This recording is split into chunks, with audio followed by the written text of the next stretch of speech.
नमस्कार, मेरा नाम हरीश मिश्रा है और मैं सक्षम एकेडमी का संस्थापक और संचालक हूँ। मैंने अभी नई संस्था शुरू की है आपके अनूपपुर में, और इससे पहले मैं चचाई रोड मेडियारास में मेरी एक संस्था ऑलरेडी चल रही है लगभग साल भर से। अब मुझे अनूपपुर में अगर संस्था खोलनी है तो जाहिर सी बात है मुझे आप सबसे मिलना होगा, आप सबके सामने अपनी योजना, अपना कॉन्सेप्ट रखना होगा, है ना। मैंने बहुत कोशिश की कि कैसे आप सभी तक मिलूं, कैसे आपसे मिल पाऊं, आप तक अपनी बात पहुंचा पाऊं, लेकिन मुझे सबसे सार्थक और सहज जो रास्ता मिला वो यही है कि मैं YouTube के माध्यम से आप सभी को अपनी संस्था से जुड़ी सारी जानकारी, हम जो भी करने वाले हैं, जो भी हमारी भविष्य की योजनाएं हैं, कुछ नए प्रयोग, वो सब मैं आपको यहाँ पर बताऊँ। ठीक है, तो हाँ, ये वीडियो थोड़ा लंबा हो सकता है क्योंकि हम जब चर्चा करेंगे तो काफ़ी विस्तार से चर्चा करेंगे, और विस्तार से इसलिए क्योंकि रील्स या शॉर्ट्स देख के अगर हम अपने बच्चों के भविष्य का निर्णय लेंगे तो फिर समस्या उत्पन्न होगी। इस वजह से थोड़ा वीडियो लंबा भी होगा। लेकिन अगर आप उन पेरेंट्स में से हैं जो अपने बच्चों के लिए सच में एक ऐसा संस्था देख रहे हैं जो केवल बच्चों की एजुकेशन नहीं बल्कि उनकी पूरी ओवरऑल डेवलपमेंट पे ध्यान दे, बच्चों को केवल उनका स्कूल होमवर्क करवा के, है ना, घर ना भेजा जाए, बल्कि उनको आप कुछ एक्स्ट्रा एक्टिविटीज़ या अलग तरीके से पढ़ा के उनको कंपटीशन की ओर फोकस करके आप पढ़ाएं, तो आप सही वीडियो देख रहे हैं। और मेरा मानना है कि जब तक ये वीडियो कंप्लीट होगा तो आप एक सहज स्थिति में होंगे कि अब आपको क्या निर्णय लेना है। ठीक है, तो चलिए हम चर्चा शुरू करते हैं। सबसे पहले सक्षम एकेडमी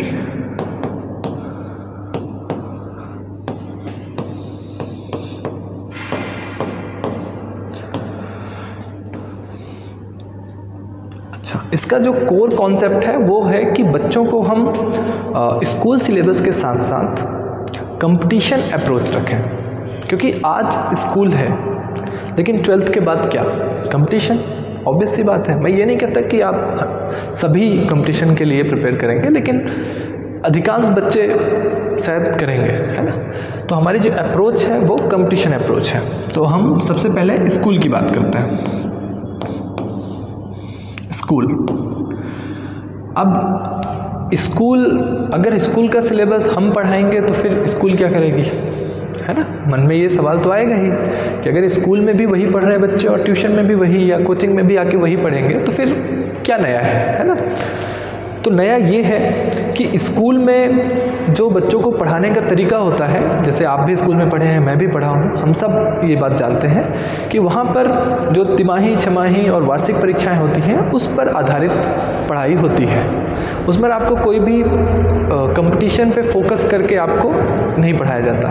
लेकिन हमने जो सिलेबस पढ़ाना है, हम बच्चों को जो पढ़ाने वाले हैं, तो उस पर कोई भी चैप्टर, कोई भी टॉपिक पढ़ा रहे हैं तो उसे हम कंपटीशन से जोड़ के पढ़ाएंगे कि यही सवाल इसी चैप्टर से, इसी लाइन का यूपीएससी, CGL, जितनी भी बड़ी परीक्षाएं हैं या आमतौर पर जो परीक्षाएं होती हैं उन परीक्षाओं में यही प्रश्न पूछा जाता है। तो बच्चों के भी धीरे धीरे जो उनका नज़रिया है सवाल पढ़ने का, किताबें पढ़ने का, वो धीरे धीरे बदलेगा, और एक ऐसी स्थिति आएगी कि वो स्वयं जब कोई चीज़ पढ़ेंगे तो वो दिमाग में रिकॉल करेंगे कि अच्छा, जब पहले ऐसा प्रश्न आ चुका है किसी भी फला एग्ज़ाम में तो मतलब ये भी एक इम्पॉर्टेंट चीज़ है ना। तो हम बच्चों को कॉम्पिटिटिव अप्रोच रखेंगे। ठीक है, चलिए, मैं अक्सर बच्चों को जब पढ़ा रहा होता हूँ तो अक्सर जिक्र आ ही जाता है कि आप अभी जिस कॉन्सेप्ट को अभी भी मैंने जो आपको समझाया, ये आपके एग्ज़ाम में आए या ना आए, लेकिन जितनी भी बड़ी परीक्षाएं हैं उनके प्रश्न पत्र बनाने वाले जो बड़े लोग बैठे हुए हैं, है ना, अच्छे शिक्षक, उनका नज़रिया ये है इस चैप्टर को देखने का, है ना। तो हम बच्चों को ये बताएंगे। अब रही बात इसके अलावा और क्या, तो साथ ही साथ आपको अगर पता ही होगा कि हम ओलंपियाड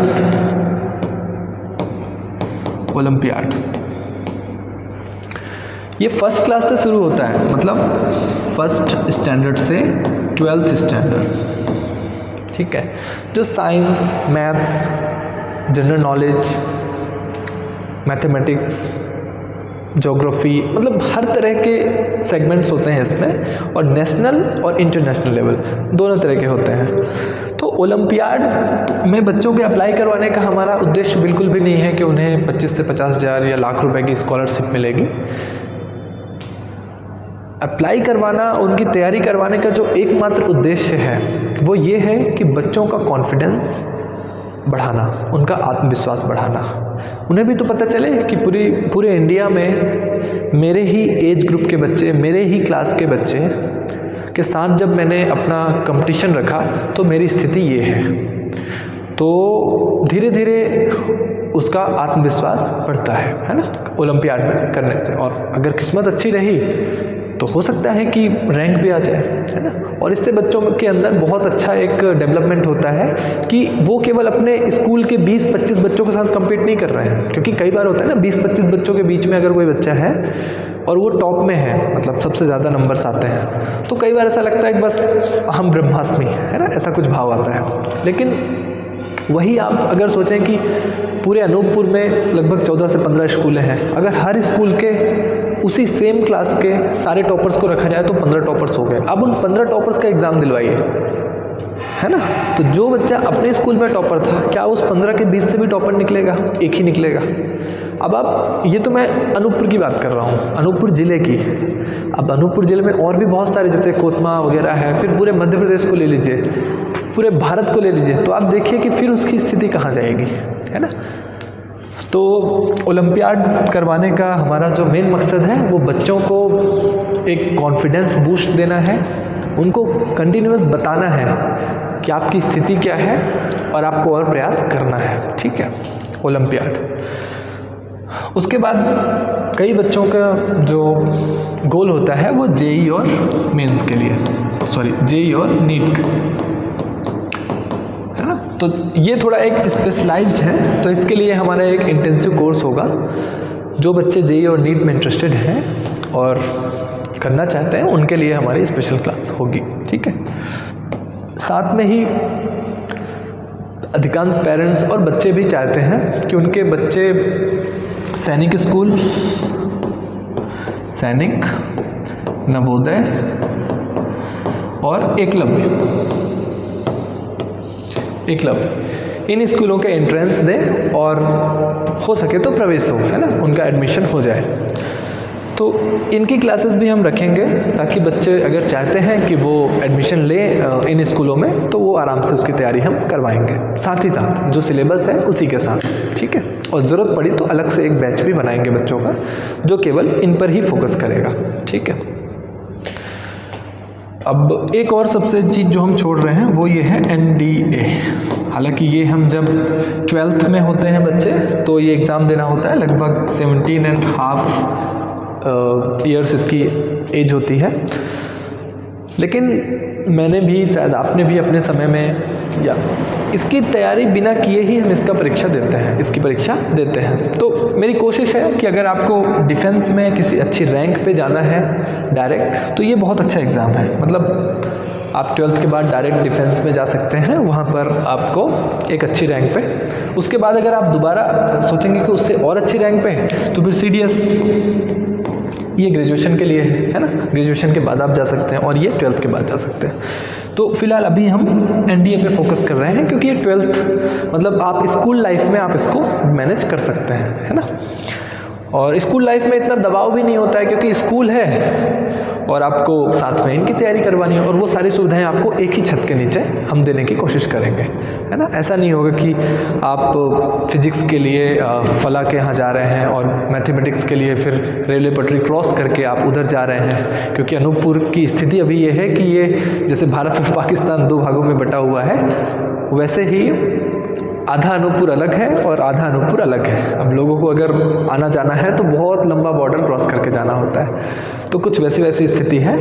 तो हमने पूरे प्रयास ये किया है कि सारे शिक्षक, हर विषय के शिक्षक एक ही छत के नीचे मिलेंगे।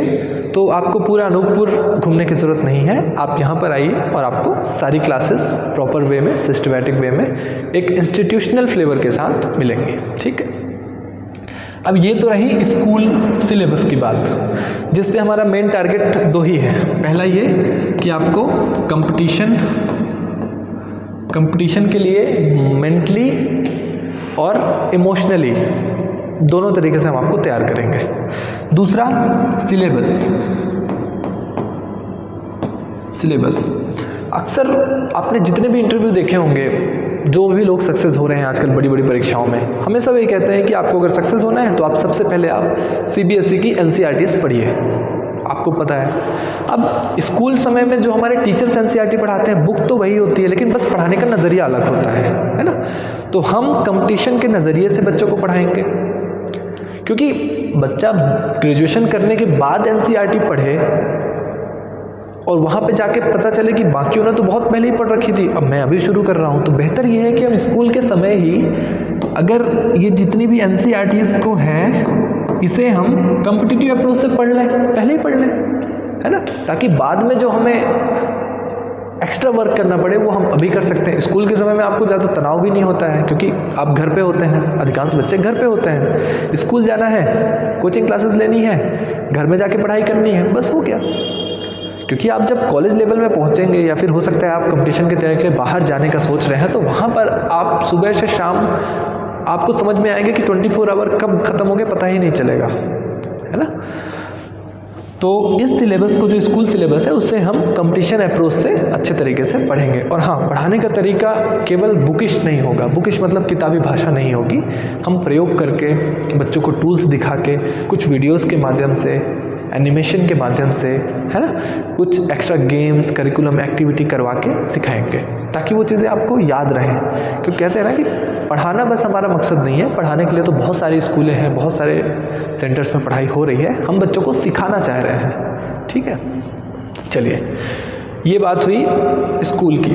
अब इसके अलावा और क्या चीज़ की ज़रूरत है जो हम स्पेशल कुछ करने वाले हैं। ठीक है, तो पहला है पब्लिक स्पीकिंग।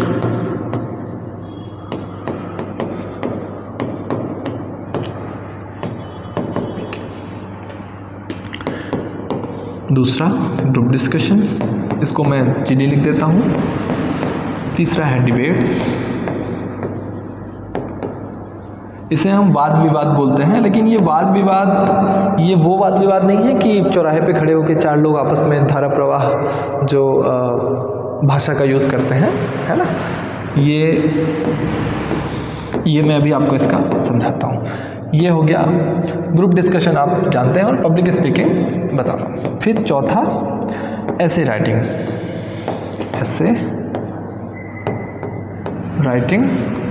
ठीक है। अब हमने क्या अलग किया है, जो ये चीज़ें मैंने अपने पहली संस्था में मैंने किया है, और काफ़ी अच्छा इसका मुझे परिणाम भी मिला है ना।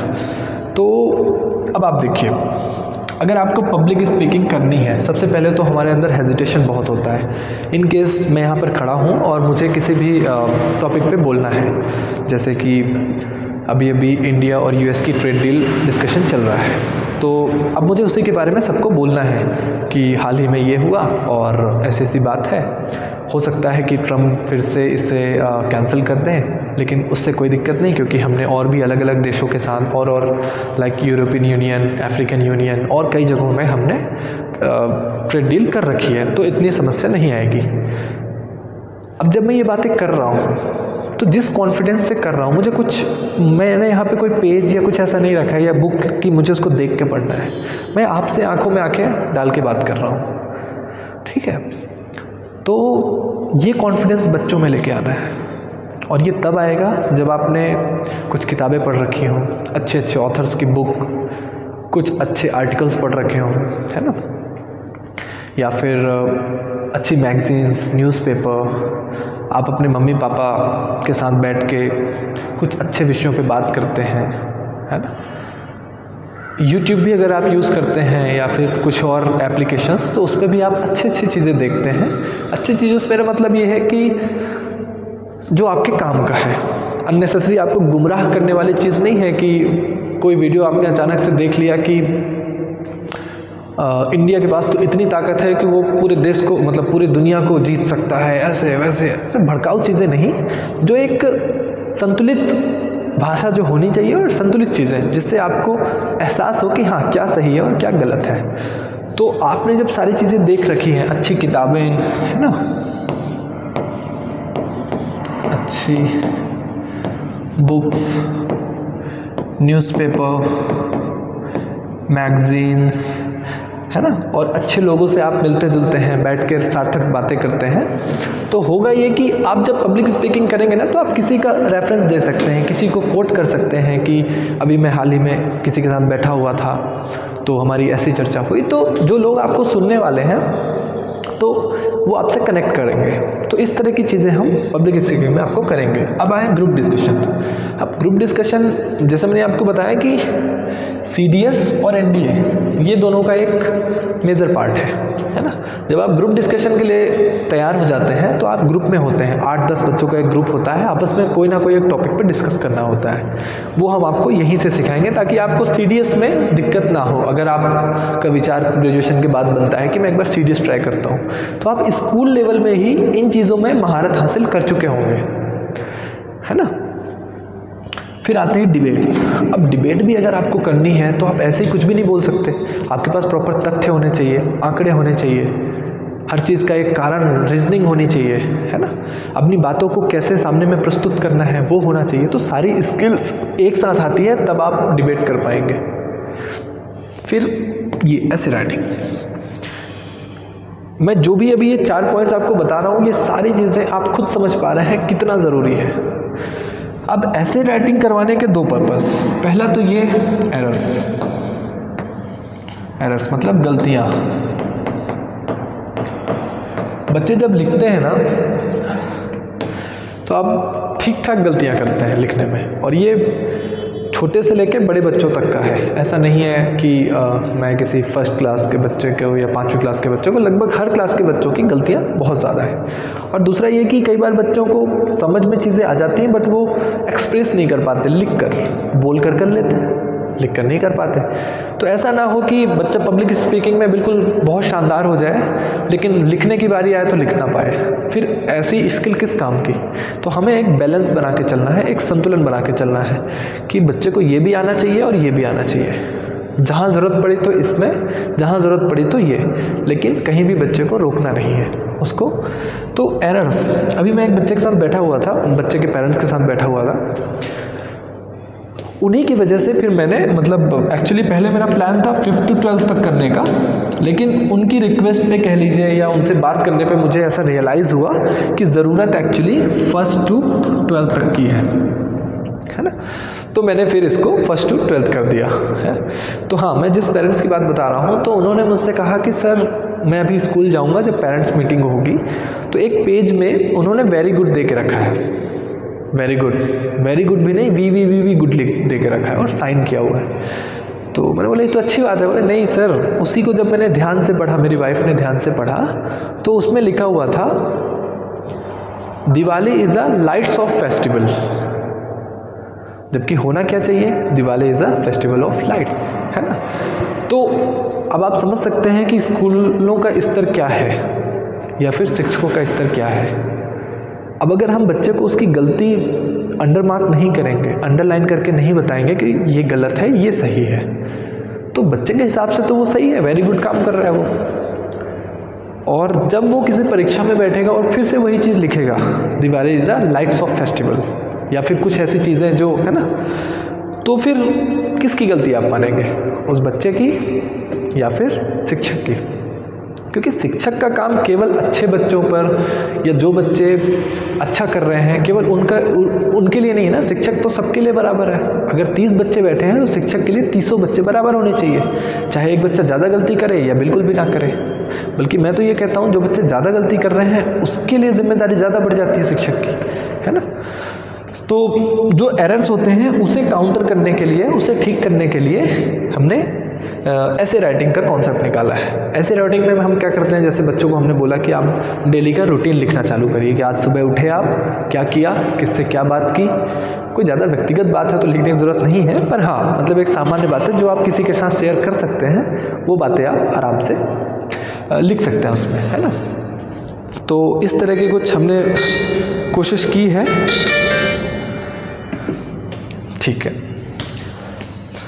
और उसके बाद एक तो ये एरर्स का हो गया, दूसरा ये कि आप किसी भी परीक्षा में जाइए, यूपीएससी, पीएससी और बैंक के पीओ एसओ लेवल पे आप जाएंगे, है ना। और साथ ही साथ अभी मेरे कुछ बच्चों ने आरआरबी एनटीपीसी का लास्ट ईयर जो हुआ था उसका अभी उनका कंप्यूटर बेस्ड टेस्ट हुआ है। उसमें उनके सामने एक मैटर आया हुआ था, उस मैटर को उन्हें टाइप करना था।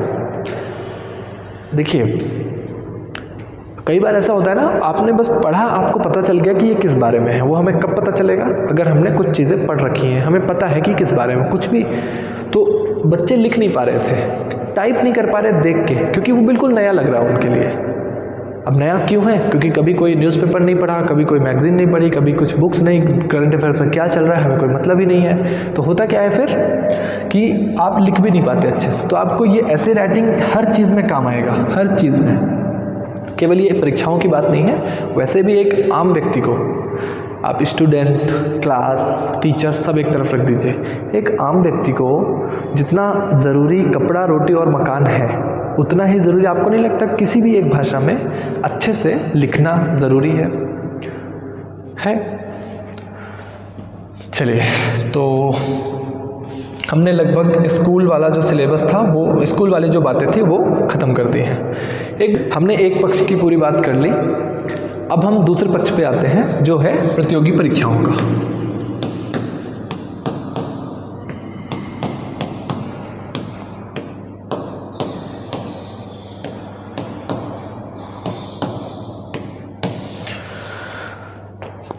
प्रतियोगी परीक्षाओं में आपने शुरू से देखा कि स्कूल का सिलेबस भी हम जो पढ़ा रहे हैं बच्चों को, जो उनका सिलेबस होगा वो कंपटीशन के अप्रोच से ही है ना।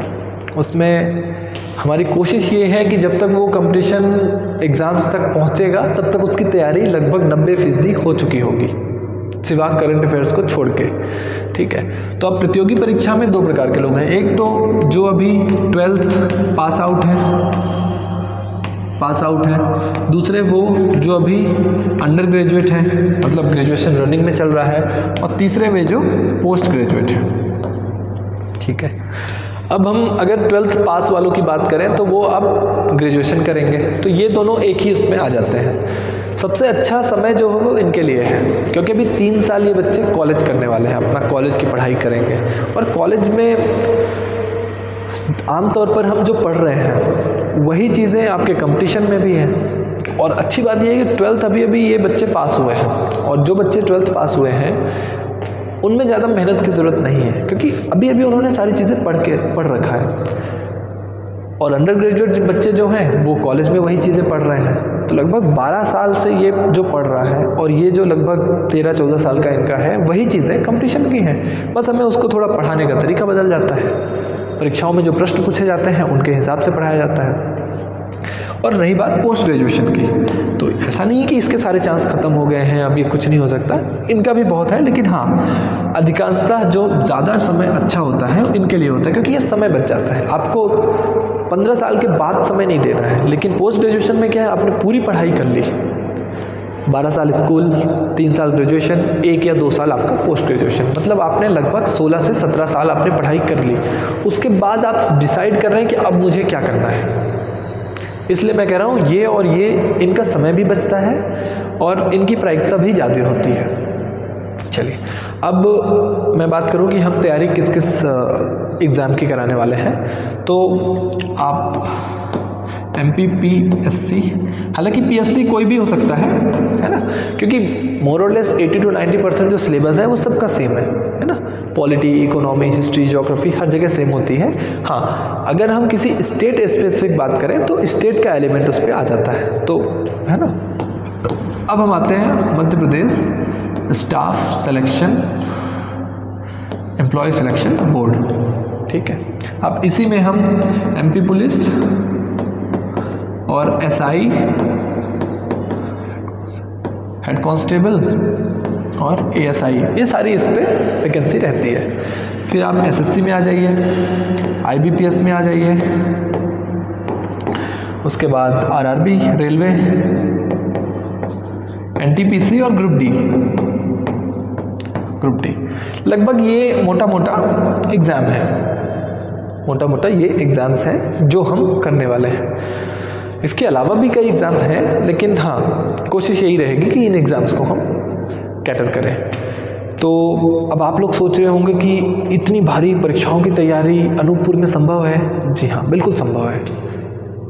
हमने अपनी संस्था को पूरी कंपटीशन अप्रोच में वही माहौल जो शायद आपको बाहर भी वैसा माहौल ज़रूरी नहीं कि मिले ही, आप बहुत अच्छे सेंटर्स पे जा रहे हैं बाहर तो एक अलग बात होती है, लेकिन अगर आप सामान्य स्तर के सेंटर्स में अगर बाहर जा रहे हैं तो मैं आपको ये दावे के साथ कहता हूँ कि उससे बहुत बढ़िया माहौल हम यहाँ देने वाले हैं। आपको हर चीज़ की सुविधा होगी। आप देख पा रहे होंगे हमने डिजिटल बोर्ड के थ्रू बच्चों को पढ़ाने का पूरी सुविधा कर रखी है, ताकि बच्चों को पढ़ाते समय उन्हें ये फील ना हो कि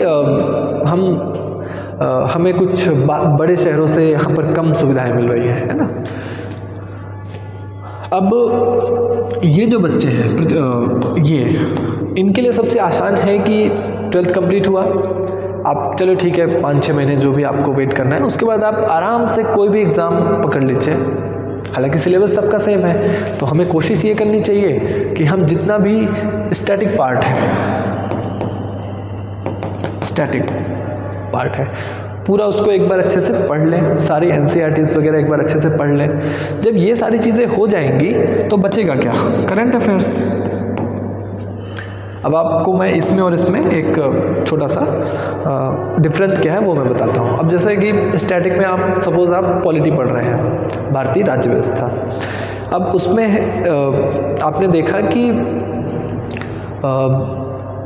कॉन्स्टिट्यूशन, ठीक है, कॉन्स्टिट्यूशन क्या होता है, कॉन्स्टिट्यूशन कब लागू हुआ, कॉन्स्टिट्यूशन कब बना, उसमें कौन कौन से आर्टिकल्स हैं, ये सारी चीज़ें आपने पढ़ ली, वो है स्टैटिक का पार्ट। अब करंट अफेयर में क्या आएगा?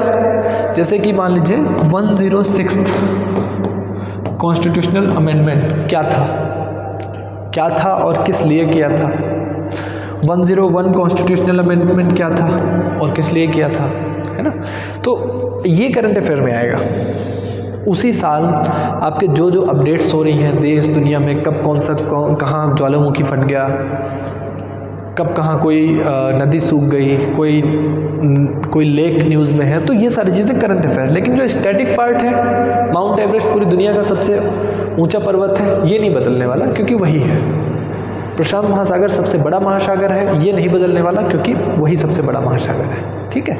तो ये स्टैटिक और ये, अब आप सोच के देखिए, अगर 3 साल तो मैं बहुत कह रहा हूँ, पर ठीक है आप घर पे हैं, बहुत सारे गैर ज़रूरी काम भी होते हैं, तो अगर मैं बस ये कह रहा हूँ 3 साल आपने ये दोनों कंप्लीट कर लिया, तो आपको लगता है इनमें से कोई भी परीक्षा आप देंगे और किस्मत इतनी ख़राब तो नहीं होगी कि आपकी कोई ना कोई परीक्षा ना निकाल लें, ठीक है। अब आप लोग सोच रहे होंगे माहौल शहरों में ज़्यादा अच्छा है, वहाँ पे सारे लोग पढ़ने लिखने वाले होते हैं, टीचर्स होते हैं, बहुत कोऑपरेटिव होते हैं।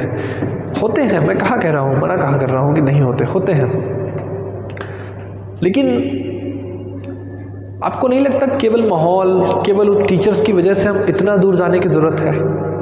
घर पे रह के भी तो पढ़ाई हो सकती है। अगर हाँ कोई अच्छी संस्था है तो घर पे रह के पढ़ाई हो सकती है और होती ही है ना। तो मेरा ये मानना है और मैं आपको आश्वस्त करता हूँ कि अगर आप यहाँ रह के भी तैयारी करना चाहते हैं तो बहुत अच्छी अपॉर्चुनिटी है, और आप और मैं मिलकर एक अच्छा हम यहाँ माहौल बना सकते हैं, एक अच्छी संस्था डेवलप कर सकते हैं जहाँ से हम बच्चों के सिलेक्शन भी दे सकते हैं, है ना। तो अगर आपको इससे संबंधित कोई भी जानकारी चाहिए या आप इंटरेस्टेड हैं, आप पेरेंट्स हैं या आप स्वयं स्टूडेंट हैं, तो आप एक बार संस्था आइए, हमारे टीचर्स से मिलिए, मुझसे आप मिल सकते हैं और फिर हम आगे इस पर कोई चर्चा करते हैं कि इस चीज़ों को कैसे हम आगे डेवलप कर सकते हैं। ठीक है, तो मोटा मोटा मैंने लगभग सारी चीज़ें कवर कर दी हैं। अब हम आते हैं कुछ हमने जो अभी अप्रैल से प्लान किया है, अप्रैल 26, अप्रैल से जून 26, इस बीच में हमारी टीम ने एक समर कैंप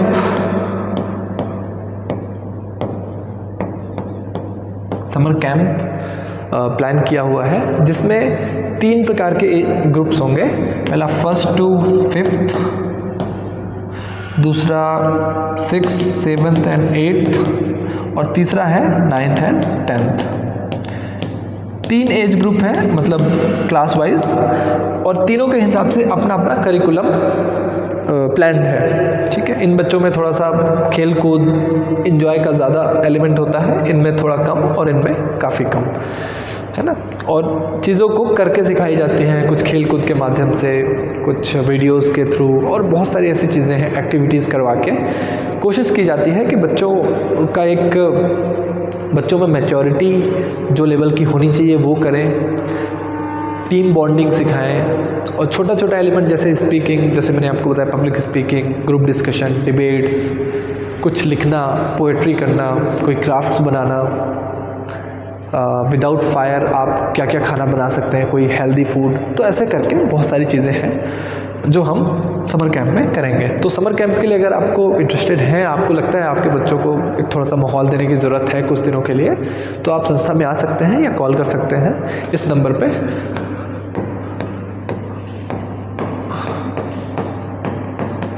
है ना, और रजिस्ट्रेशन करवा सकते हैं ताकि प्रक्रिया को आगे बढ़ाया जा सके।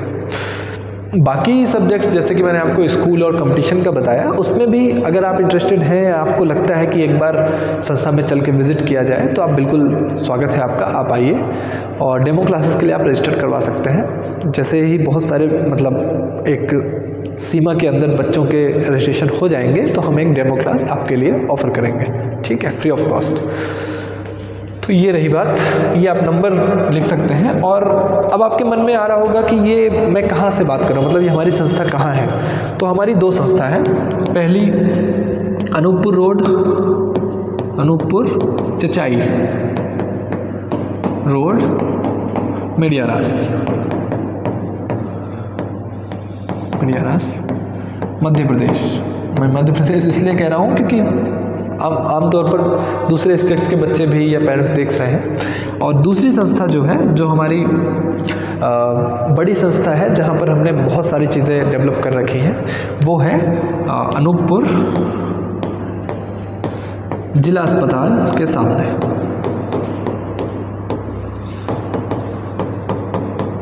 हाँ, ज़िला में ये लगता है ना अस्पताल के सामने। ठीक है, तो ये हमारा एड्रेस है संस्था का। आप किसी भी संस्था में आ सकते हैं और हमारे टीम, हमारी जो स्टाफ है, आप उनसे मिल सकते हैं। अब लगभग हमारी चर्चा अब अंतिम मोड़ पर है और मैं आप सभी पेरेंट्स से एक दरख्वास्त, एक गुजारिश करना चाहूँगा कि अगर आप सच में अपने बच्चों के लिए एक बेहतर इंस्टीट्यूट खोज रहे हैं जहाँ पर बच्चे को मतलब प्याज छिलते हुए, टमाटर छिलते हुए ना पढ़ाया जा रहा हो, बल्कि एक इंस्टीट्यूशनल वे में पढ़ाया जा रहा हो, जो शिक्षक हो, प्रोफेशनल हो, और तो आप सही वीडियो देख रहे हैं और आप एक बार संपर्क ज़रूर करें। अच्छा, एक बात जो मैं कहने से बचना चाह रहा था, मैं नहीं चाहता था मैं किसी विवाद के घेरे में आऊँ, लेकिन मुझे लगता है कि विवाद तो अपनी जगह है, पेरेंट्स को एक सही नज़रिया पता होना चाहिए, है ना। तो वो ये है कि स्कूल ही अगर आपको ट्यूशन के लिए प्रमोट करे, हाँ ये चीज़ पहले होती थी, आज से बहुत समय पहले, जब तक कि इतना इंटरनेट नहीं आया था या फिर चीज़ें इतने आगे नहीं बढ़ी थी, तब तक ये चीज़ें होती थी कि स्कूल आपको या स्कूल टीचर्स आपको ट्यूशन के लिए प्रमोट करते थे कि आप ट्यूशन में आओ, ट्यूशन में अच्छे से पढ़ाऊँगा। लेकिन आज की दुनिया अब वैसी नहीं रही है, अब हम बहुत आगे आ चुके हैं।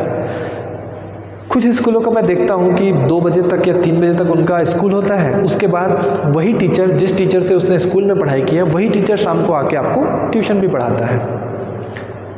अब एक बड़ा यक्ष प्रश्न मेरे सामने है कि हो सकता है मैं गलत हूँ, अगर आपको लगता है तो आप मुझे करेक्ट कर सकते हैं, लेकिन वही टीचर जो साल भर आपको पढ़ाया और वो आपका कोर्स कंप्लीट नहीं कर पा रहा है, अब आप उसके पास स्पेशल लेक्चर लेने जा रहे हैं, तो मतलब सोचने वाली बात तो है। आप कहीं और पढ़ा रहे हैं तो एक बार चलो समझ में आता है कि ठीक है भाई, टीचर उसने नहीं समझा पाया, कोई बात नहीं, बच्चों को कोई और ऑप्शन देना चाहिए, है ना, क्योंकि हमें तो अपने बच्चों से मतलब है, सीधी सी बात है। लेकिन अगर हम सेम टीचर सेम स्कूल में वापस शाम को 4 से 6 ट्यूशन भेज रहे हैं, तो मुझे नहीं लगता कि ये समझदारी का विषय है। अगर हमें कोई बीमारी है तो हम जो दवा खा रहे हैं उसे ठीक नहीं हो रहे हैं, तो ऐसा तो नहीं करेंगे कि हम 2-3 और खा लें उसे हम बदलेंगे, दवा बदलेंगे, डॉक्टर को दिखाएंगे कि सर इलाज नहीं हो पा रहा है तो आप कोई और दवा दीजिए। तो आपको दवा चेंज करने की ज़रूरत है, ना कि उसी दवा को और खाने की ज़रूरत है, ठीक है। तो उम्मीद करता हूँ कि इस वीडियो को बनाने का जो मेरा उद्देश्य था कि मैं आप तक अपने सारे पक्ष रख पाऊँ, अपना विज़न रख पाऊँ, संस्था खोलने का उद्देश्य, और संस्था के बारे में जितनी जानकारी मैं दे सकता था उतनी मैंने आपको दी है। लेकिन कोई भी चीज़ अपने आप में 100% नहीं होती है, कुछ ना कुछ ज़रूर रह गया होगा, उसके लिए मैंने अपना नंबर छोड़ रखा है और संस्था का मैंने आपको एड्रेस दिया हुआ। आप कभी भी किसी भी वक्त आके मुझसे, मेरी टीम से मिल सकते हैं। और